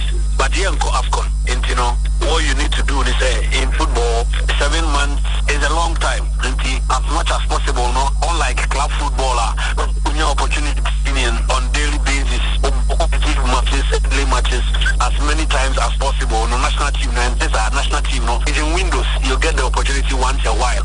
You take advantage of that November window. Yeah, the only time I ever see any opportunity a match next year. After match next year, you have only 2 weeks in June to prepare for the tournament, and that is 14 days mandatory period now. A check clubs, so we release on players. So that is the only time I ever see another opportunity for friendlies. So we decided to take advantage of this window, and during our exploration, we were fortunate to get Japan and South Korea. These are two top national teams. Almost every FIFA World Cup, qualify. We felt it will be a very good exercise for us. We felt it will also help the coaches to try other options. During the qualifiers, no players do our but because you want to be consistent and you do not want to make too many changes in the team, you stick to the core. Okay, I know you're Henry Diano, but you've been call Dr. Amuzu Asuyemra. Your bar near the Yakina Ababe Twaso, and so Anyakwa Bronoma Trase said the die can Burma. Sautiasia and Mau Burma and would come on in your okay, as a Burma Tiasia and the Burma and women of Wene Amuzu and Komo and a Yeba Bonnie, baby, you know. Wow, who say, and near maybe one must say, who tossing na afe mesam wanya ni da so am who say say Dr. Amuzu Baya wo ba ma mema nsoso am papa ade ba ko a Dr. Amuzu fi say wo ba ye nyina wo number 1 pennies doctor wati ana ne buafuo wati ana ne ba bi tutu no wati ana ne bo etete no ene se de wuti ye be ma fei ya wudura no pa wo fancy pa wa bontini sei na ye betie yeti brei ne ho enkwamwa wo fomo be ma no ontimi ntwa taw sadia wo ho fefei akwa bi be se wo Moses wa ma twene nam hoyi na so ye ba behwa bra panyini me se empaso wo mobo papa ho ene duru won ma wuto obai o hia de no sadia wo si ko ba science a wo ye nyina che se bra panyini o hia amanani age se wo yo ba nenso eduru ana be ma da ne storyteller na fe komo ehun hia ensem ehun hia de wo keka ne se ya oba ni nim neso wo yere ne kakra bi abosu anyinya nanim aso ase penalty wase yikotokofo penalty say blastart for penalty na anim aye basa da panyini se sa problem ni bi wo wa enye mistake wo hia Dr. Amuzu ni nro ni bi ewo wo fie ho wo hia bi ewo wabrabo mu papa fi say wono wo ba no na ni di kura no ni di ne signboard no ebone mu maso se boya wo say oye the pennies doctor emema wo mo aso omrefa ka ekotafo inhia so eko hunu Dr. Amuzu 1-on-1 ma wo mu nuro no mo ba no mo se hwe the pennies doctor no kra yesesa no ye friend the pennies engineer fi say wokuta machine se ma wo siw dada mu kra sene kane no wokuta nure ma be ma ho ye den kra sene first no kra enti enne me kan fo say sebema wa ye mre wo mpam brofu bi abaso erectile dysfunction ye kan bi kirewo adokotafo kan bi kirewo wo erectile dysfunction bo se na uti adas yes brofu ye de enso e kire se wa bo adabrijo e wo mpam wo mo adwuma e wo mpam ye be ma ahopopoation a chew e wo mpaso wo ntwa taw mazipu na chew de bia e wo mpaso wo hia Dr. Amuzu ni nro papa no a wa ya ma mema no a emema enum bie no wo mo edi adanse no na ade ba ko ye common ni so mo ya mo say sexual weakness no brofo a me no mienu nyina ye ni but ye erectile dysfunction ba ma bia brofo we ya gba to so no fa Dr. Amuzu no ni bi fa yi firi wo so kase men because so wan hwe yie necessary wait na wo so a wo beti sika na kofa wo ba wo wachinyam e wo animonyam enso wan hwe ye obegya ho akodura na dwa wo de wasonchem e be dane chance tire wo be boni left and right because ye na mo sa na so wan nye ya sede amaye se wo ba wo yes ka no ba se wan nyamu so a masa wo kasa wo asab kra te se nso e woro so ye mfa wo serious kra kwa bo si mumpo etika wo ho na ekohunu Dr. Amuzu wo ba ye nyina won frɛ e wo Facebook we need time ebe chat wo messenger na asem ne say ne number ye 1 eno so frɛ ya wono ana befa me pa acho ne number no ye 0247 776743 0247 776743 boniye 0247 776743 na wo frɛ doctor ka problem ne kyerɛ no faka brata funhia yeso amuzu Johnson wo won kran wo sunyane wo takrade wo kasoa baby a wo bia doctor amuzu branches ewo ho yenuro papa no eno nsoso ebi ewo ho enti watu adi say wo benya sa nuro ni bi ewo ye branch bia na ya kyerɛ sɛ de wo besia yusi no bema hwa wo kwaku don suro no sɛ de nyankopɔn si bɔ ne faaye no ewo se ti mi sorry me se awo se ye den ewo se etumi sorry sorry nso a ejina so se kutre pompori bia water da ho match no but the tree na gina ho se ya no apenten enti enyina so ho kire ben se snapdua emayen afei ejina so wi a enwa adwuma se konkomafo agam se enye den a enwa adwuma ete se konkomafo agyan sa 3 steps we ya ba ma media ma no wodie no enti mi nsori a question mark wo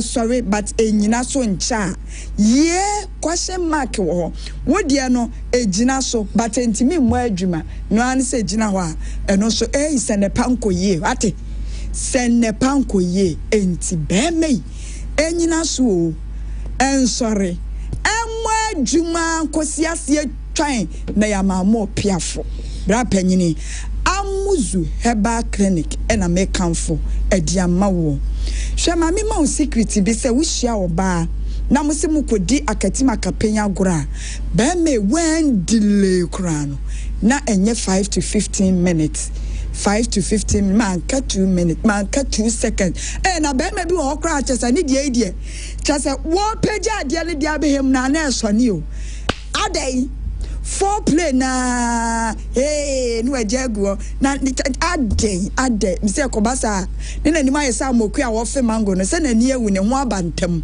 bra panyine me say one more adwuma no 5 to 15 minutes aya ko 30 seconds say ye besro papa me say ko 30 seconds ma yenhwe ye besro enko 2 seconds enko 10 seconds na mema bi ho odin a obetimi akọ 30 minutes but depending on energy amuwo mu ne die bra panyini wose wutimi kọ 5 to 15 minutes jina wona so kwa ne papa say shepo so flag no me hu say yes wo ye be memua enti baby abedri se wo problem bi sa ene wu hia doctor amuzu aduro bi na ye frɛ no amuzu pii no wo wi asato amuzu garlic eka ho ade na wo amuzu pii ni mu ade a ewo amuzu pii ni mu ne se 1 bema ebia no anya nemu yade bi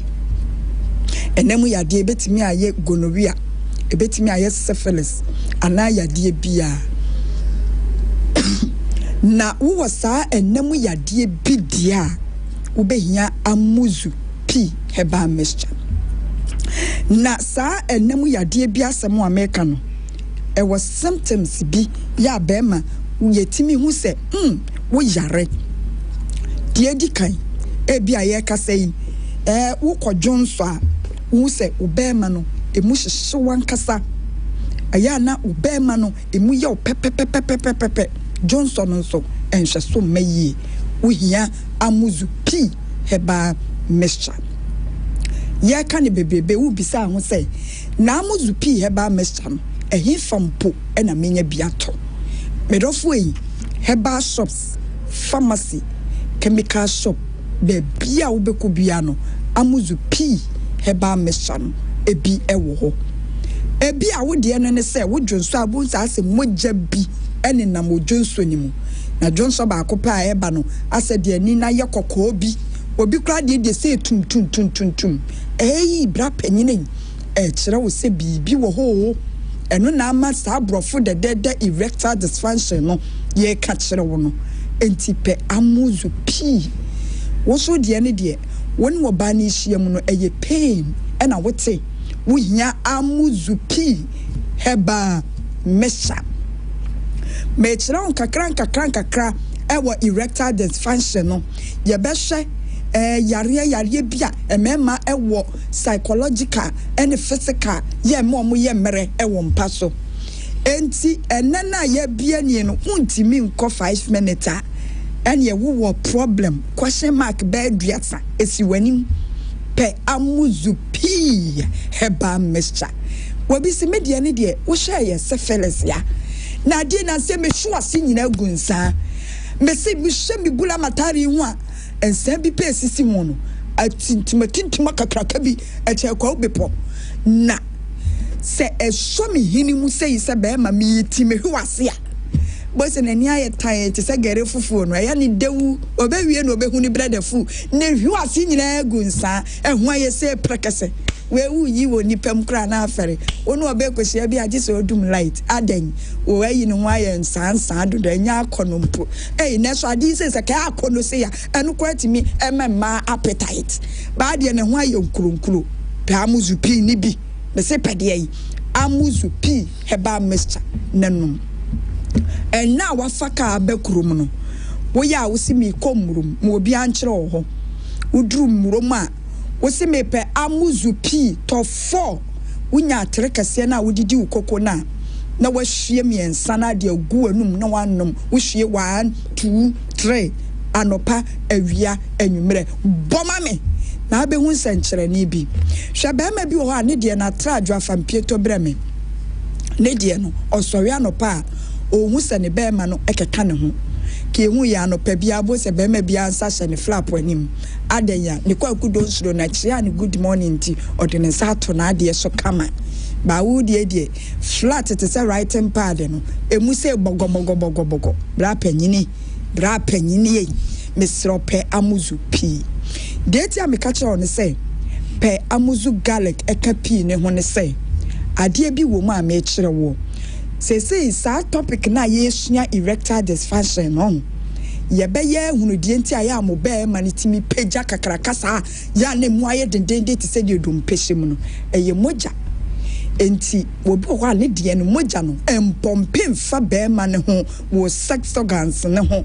enti bo se for play kura kwaso he wo be betimi afefi wani achi afefe wa no ho aye wo de bo se wa ye nani mu jobiri ti so kra wachi ma no wo he wo ba ne sa eti se wo ye be ma na wo de no sa na ti a enti mi empeja de kwaso emeya be ya wo ma we mu no me ti se apeja kana man etu ti wo hu bi kra wa de wo kwaku don sure wo black mamba no he o gidi no empejanity hey any wo problem papa na no ga bi wo twam se be ma bi hwe sa na de asore sa no de akọ dua so enti sa wo de no sentiment sore wa bra wa hu tumpura kuku ne dia o problem ariase pe amuzu garlic ya wo alison and ya wo selenium alison no e ya habayo ena eduo ehwodin ewo mu no eno ne alison no present I woman ne say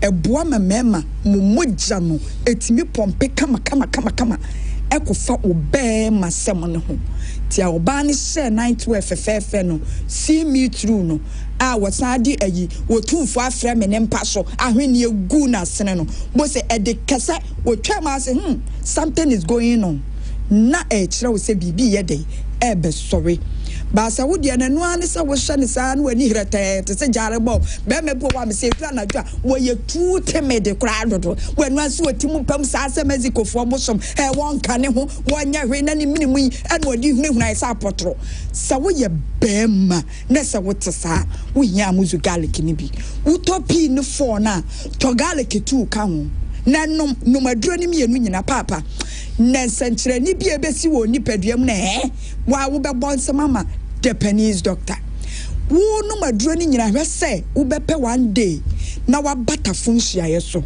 wo ba no de doctor nie wo nie wo se doctor ma start we aduro no na said ya me hu se me be ma ne story na ade ni minya ya ho emunya den ma me hwe doctor se minya ya enkale kase ne bi ndouble ene yesa na de nam kwa na de nam o ma ne hu ya no mu dwane because me chese wo luft bo pa na kese se ho na doctor so be ma wo nuro bi ewo clinic wo obesa ye wo labs na no odi be ma no ebe speed niema amu say yes wo ye be ma say de wo be bo adwuma wo mpa so na afi so kura duru say yes ye peba so a wo betimi ahye wo ba no nyinsen amuzu pi na make sese na mu yade no be ma bia wo sisi wuta complain wo sisi no pepi ni bi nanom wo shata de honam keka munya bonus so bebre wo sa aduranim because ema wo men sem rise na afi so krampo no aboa ama wo prostate no abebo ho bind dia ma no abo adwuma so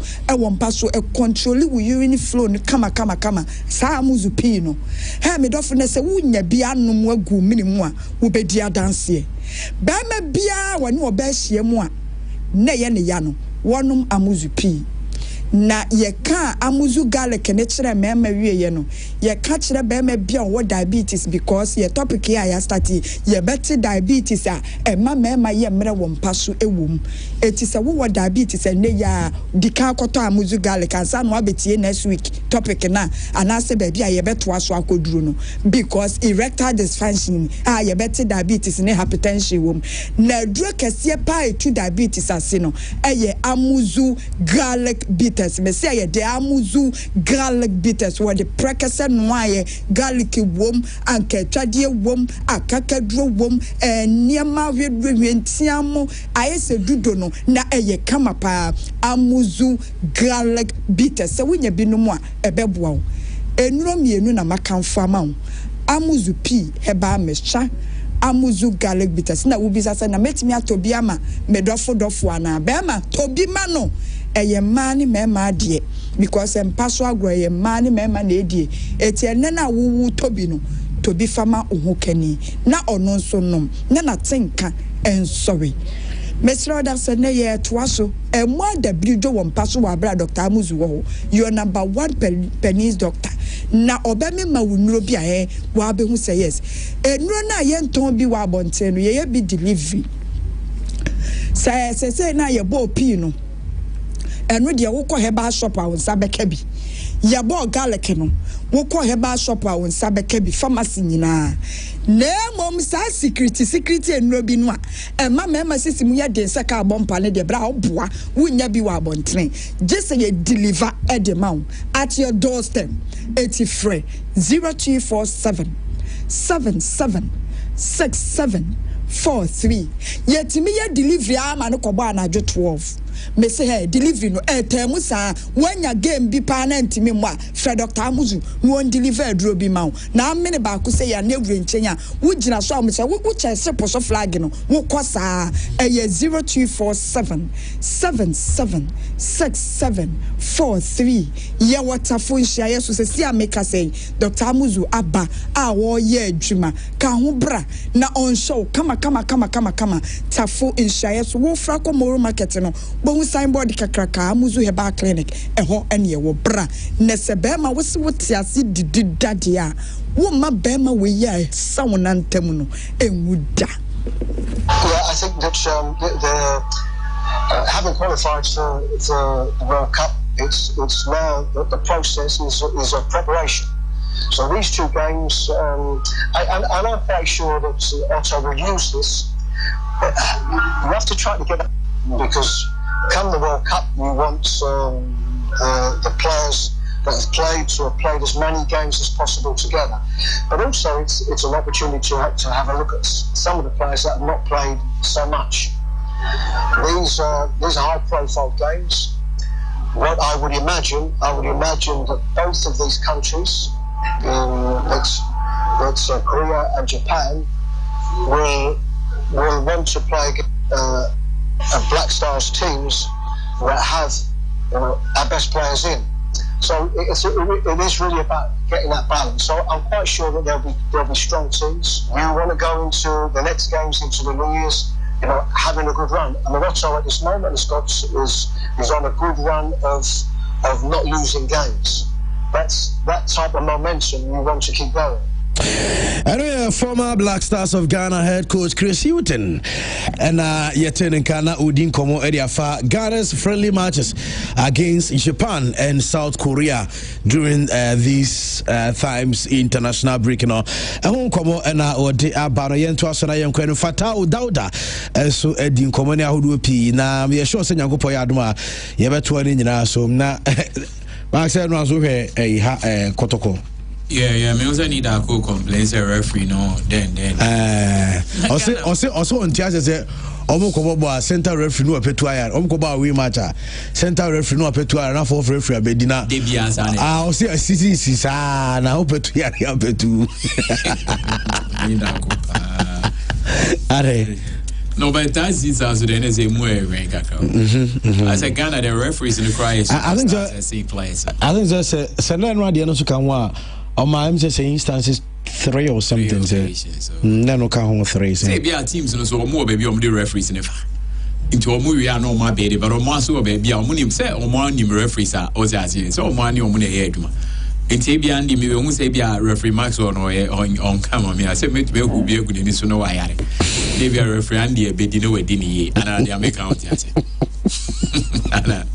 because sometimes if you are bia am fan say so dey o mo dey prefer referees no so ntinge referees na referee no abasa andi o free fi aba wa se na tale so be di then e be ba e be start match so yare enye ba ko enye mienu enye miensa enti need akoye chi aba wa se has no go kono referee asu ye she go so next match referee asu I since ya referees no but if you want referees ni say da anye bone what ya say ban point na e ba mmiri bi no mo jeje ne sa on some point na ba kono kwaji was fantastic run about and they won't go far you say if you referee din a rough and so wa kwaji point ntia this hard and say be year through and I think say the referees na nkasa and so enyiro and and they because this season they yepo I think say league and and I do we heard the competitive nature of the league and how the teams are approaching it and I think say BB is really going on to Mr. referees remember most of Majid be enge we want the game to be fair said be obi winner or a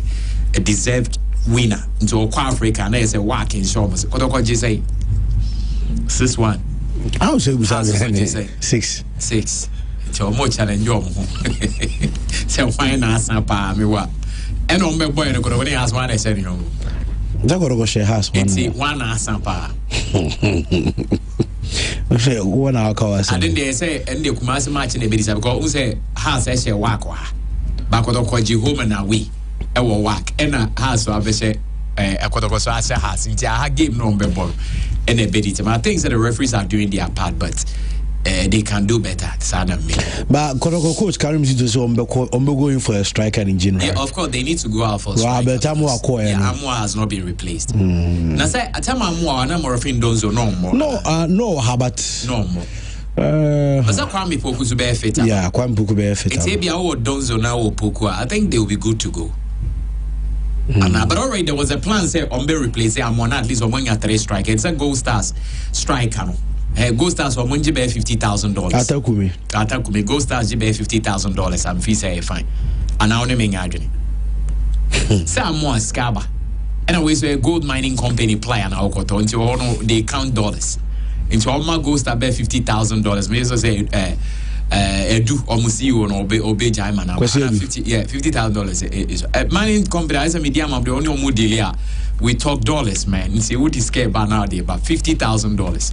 Never a concert record. So I'm top level. Now, sir, even those times, Alexa, so I'm close to be $2 billion a day. Even those times, yes. Just still like 1 billion. No, about 1 billion. 1.8 or so. It's a billion. Yeah, about 1 billion cry. And I think still and the record a Ghanaian game. It is almost to me. Todia and I think say no such as still a crowd here canon bomb 750 any 750 transfer we close to 1.5 billion but Alexa Samoma Kwekwe Kuta the record it's about 1.8 1.7 1.8 billion equal 2 billion yeah as of that time this year's only $50,000 but I think say a cool chop that's a true if other clubs or more teams win is good next time when they get a good striker now bar Ubit my the first point of contact. And I mean, so what they make and I say, and office of $8,000 said also. Say 15 or say dollar near 10 grade 5 billion. Let's say 7 billion. Say it. And then also. Atakumi or strike and only go show. Only win 1250 and next season has for be 55. No, so then to be Black Stars saying yes. Na players ni salaries over to end. Na and they saying was ono na didn't play na so ko salary they say a personal deal on the player the bank. And soldier mentalated bam soldier mentalated part and me sure but my name unsa enke because soldier mentalated bam e boa pa so we adwumaden we sportsman wakwa gym aba obeduru fie honam nyina yo ya hwea enye ya yusubo na se bomoden naji soldier mentalated bam we yam fantwetwe ya distraction e ya reduce madwuma e ma ho eto soldier mentalated powder no so rashes ss skin now yusubi e boa ma skin to so kama enya asonkoto akwa we AGC brand bomoden na kwajo de friend soldier mentalated bam soldier mentalated powder eno and the was skin and sweat me atoso kama Kenny Rose internet solution and so guso boy ba internet won sem de makatro se obi bia open internet connectivity e wo fi odwuma ba bia wonya internet open internet dia your live video streaming so Facebook and YouTube ya Kenny Rose internet solution adaro monya friend a won ebetwa Edward to kama ba network management so a nyina Kenny Rose and eboa omo number won djuma no 0208282810 na woni Kenny Rose eni komo midima for ba clinic doctor time that so na so ye o atwuma aguguma ka to se hode e time bia no wo ma na theater so you be are hawa maintenance nkase Edward chinintia na ankontina wawi o trans search se ubeko da kabram da bi bobode se wo ne be chirim e wa atwuma go doctor time that so se bra yare nkoa ne problem dia oba obetumi abo ama ho ensu atumi to me no kase ya frɛ no e wo number issue e wo 0244774280 244774282 now no ensu eni nkoma menka obiem se yedi nkoma na me kyerɛw se the new STC GH Express ultra modern bus terminal Safule ba roundabout total filling station on the Chuope and I want ba cho no so me so be duru on ma ene se opeka etukwan na opeka eye neat actually say we in very good condition over co driver where well experienced so be tukwan na kama dia bedofo shane so me say the new STC GH Express ultra modern bus terminal e what na do ni betre no akonya kan ho your buses are eko Accra buses are eko Ayatakra de sanso and a buses are eko Tamale no be enso dia kama your modern waiting area advanced ticketing system accessibility features event center sanso and your shopping mall barbering shop salon and restaurant ni na etwetwa bebato your Safule ba roundabout total filling station at Chuope obon say a building tintin team is your but then to anamoko na bibia enye kam emfa your but so to afre it was 0557943607 now no enso entimonkomo hey Trent boko there. Okay, Mena Pa Oraya Guest House, Hesimen Canchos, and I swear on my branch, and I saw Shim School Junction, baby a Grace Gifts Hospital, and when and I will Mena Pa Oraya Guest House, but to an amount call, a son's open, baby Abadawa, Sumajo Kamayama rooms are very clean air room, sounds and a full air condition, security air 24 hours, sounds and a was standby generator, attempt getting Kanya anymore, a board and Yana just said, try to Mukama, and so a full spacious car parkour, full DSTV as you and 3-bedroom apartment for groups. I'm open weekend getaway. Sada Macho Oshim School Junction. Baby a girls gives hospital when I be women apa Raya Aya Guest House California full joint onoma. You was shut and so I saw free the shut on peko. Na ye do about 0543 556 0543 556 Zenjame Dental Clinic say Yan can show the four session and so me say a same problem yeah. How no body so we people our Zenjame Dental Clinic. Me no can say na opesa silver and that's a gold 80 obesoya dental implant Samsung obesoya teeth whitening scaling and polishing and what you teeth colored air filling Samsung will be a sabi halitosis okasa pampen fro no ba ninyana ayenim gwase what they say oberum ewo gingerman that's where Samsung and braces no yebesha crowns ninyana dental crowns na ba permanent 80 ninyana omusiesie ne kama enso de ma baba de Kumasi obenwom ewa Abrepo junction Bantama High Street so total filling station na chinkra ayenu ngwa be NHS no and a techima German Maxim Market Kenten Road and I will frame it was 0598-731823 0598-731823 na woman kasa Lawson Herbal Center I the Virgin Doctor Nye na ona akofa Lawson Herbal Measure area about for general well-being afa so benya strong immune system bio and hypertension diabetes stroke or cholesterol level no ana twese ye kan eno ekosoro se witimi low and typhoid fever and as I join this menstrual problem oni and a wu ade ya bobade na chane so me se obepie mu enso ewo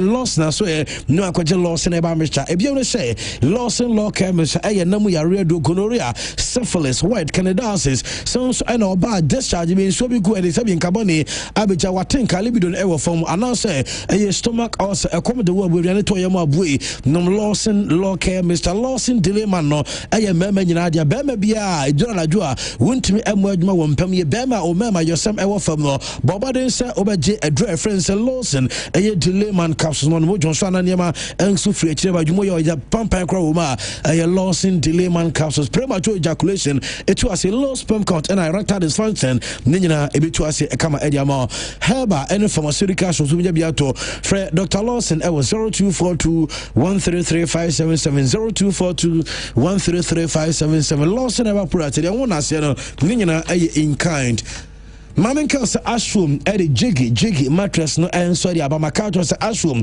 a foam factory limited dear omono to say one egusu actress omo boy juma kama and conforming am kruma say I just omo the inferior stuffs and the mattresses ama uko that's what wo anya wo ya ade ba chekwa na wo kotwe akomu aye material so mo de yen so wo mi komu a and also kofa damages at their brain internal system no Mr. Sanya man say there umsana say kra hu say Ghana Standard Authority sorry womu to sound confone nyina so because womu ku Ghana this year wom toyare e de ma Ghana for Mr.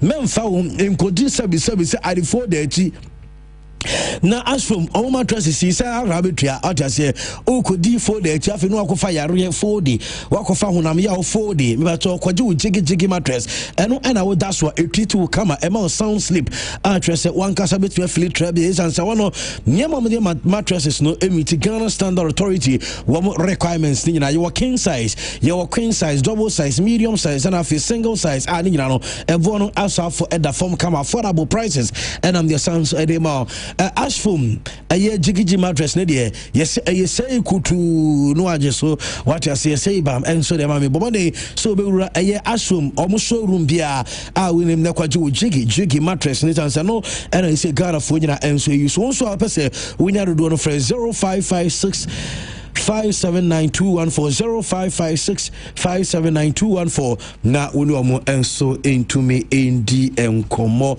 kama eno aye de tie edio mamenka se First Bank Ghana eguso a wom sa promo no chese sika 500 Ghana cedis now to be on sabeka yeba 30th of this month enti Mr. Sisi Amenoka say download the first mobile app na your transactions and as a dial *894# na your transactions na faso na bia kwan ama wonsam enso etimi aka aya cash na bibia aya kama enso etimi dia ma and I said you want some NCAC quick off the birthdays now. I'm sorry, I'll be sure say about no better so and the Kenya and so there. But happy birthday, Kodiama, Mama Saba, Juki, and your Mama Saba, and so the birthday to Mama Saba. Yeah, we show a happy birthday today. Have a wonderful birthday, Nyankopo, inshallah. We if free manager see do man and I say we show a happy birthday today. Sounds so and I will see happy birthday Kodiama Ellen entry way if you obra obet and sakin sizeless Lawson FM and I say we show a happy birthday. Samson was happy birthday to Janet Bonsu ewo ahafo Kenya number 2 we every PK our NNA pharmacy ewo patasi and I say Janet yemfa PFD so na yen wish you a special happy birthday today ewo ahafo Kenya number 2 happy birthday to you Samson and happy birthday Kodiama Ejare Bismarck fojo okay Ejare ewo pure fifiase na Ejare birthday ti yen wish Ejare a happy birthday today and the chat one eko ediama Hazley Naki Diamond Hazley Naki Diamond Eco School ewo Betelinda Academy ewo class 3 and a birthday inti young wish Hazley so a happy birthday today. Happy birthday to you later one Yankofo Sharpa. Well, I had a remember when the Jumedi and Yan Fenina in Sina you make way for DJ Abishos and a Thursday and of course every Thursdays with Abishos a throwback Thursday Yankopo ya Tuma Jumedi Kenya beto us watching on Suno Pure Sports Ebesaba Friday to time with a ship dealer and so everything area. But don't forget so on the BKB show a live show with a CID. Yes, Esquire no. You don't know ever bonkomo. Don't forget 6 p.m. to subscribe to the channel on YouTube BKB show. Nature Tum, not just say to one who's when I will share over to comment a bit be phone lines in an answer questions I want to what we say. Andrew so sweet your friend